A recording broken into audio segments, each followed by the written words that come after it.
మామా చీజ్.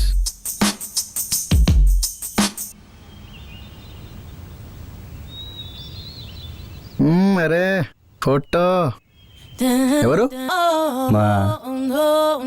మా అన్నావంటే గుడిమెట్ల దగ్గర నుంచి గడ్డిమెట్ల దాకా వచ్చేస్తుంటుంది స్టోరీ.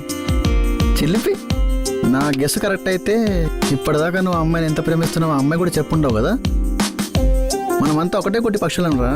ఇప్పుడు మనం ఆ అమ్మాయికి ఒక లెటర్ రాద్దాం. ఆ లెటర్ ఆ అమ్మాయి చదవగానే టూ అని ఉమ్మి లాగిపెట్టి కొట్టేస్తుంది. నువ్వు ఈ ఊర్లో ఎవరితో అయినా లెటర్ రాయించుకో, కానీ ఏడుతో మాత్రం రాయించుకోక. అర్థమవుతుందా? సరే. ఫోన్ ఎత్తితే సావు దొబ్బుతుంది. సైలెంట్లో పెట్టి దొబ్బుతాం. ఎరా ప్రవీణ్, నువ్వు కూడా మీ పిల్లకి ఇలాగే భయపడతావా?